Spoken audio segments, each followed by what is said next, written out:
my lovely, in my cool down corner post-workout. I want us to have a really, really quick chat about some of the assumptions that you have about yourself that maybe are just bad. I know that you struggle in your weight loss journey. I know that maybe there's other areas of your life in which you struggle as well. And you keep coming up against these obstacles of yourself, right? Whether you start to self-sabotage, feel as if things are too hard, you start to doubt yourself, you start to get really frustrated, you start to feel defeated. The trouble with most of us, and the reason why we don't achieve the goals that we set out to achieve, is that when we come up against that obstacle, instead of trying to figure out how we can go around it, go over the top of it, get underneath it, go through it, we use it as proof as to why we can't do it. How much we suck, how much of a failure we are, that this isn't for us, we're not strong enough, we're not good enough, we're not enough. Like all of those excuses come into our head, right? And so we hit the obstacle, we turn around and we head back. And that comes up every single time we are courageous enough to jump outside of our comfort zone and start pursuing a new goal.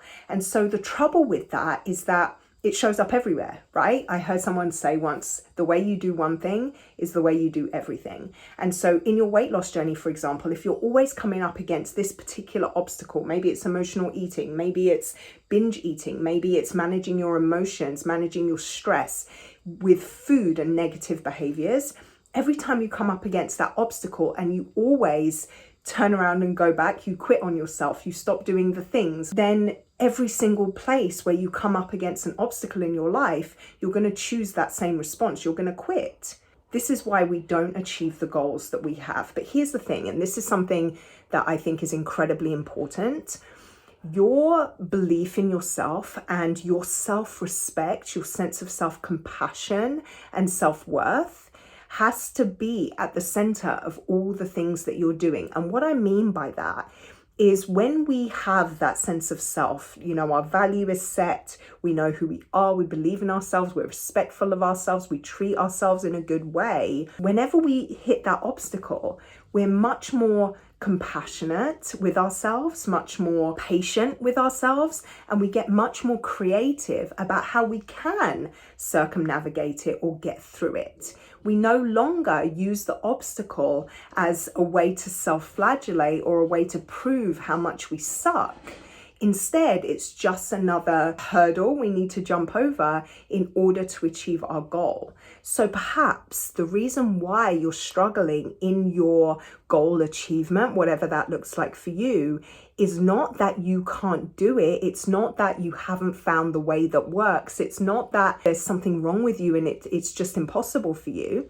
Maybe you're using your past failures as a way to beat yourself down and prove your lack of self-respect, as opposed to having your self-respect be at the center of everything you do, and so giving you the ability to continue to move forward even when you have failed attempts. It is possible to completely love who you are, accept yourself fully, while still working towards changing the things that you're unhappy with.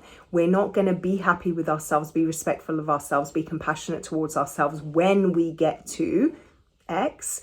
We can be those things now whilst still working towards X. And I think that's an important distinction to make and something that we would all be well served to work on right now.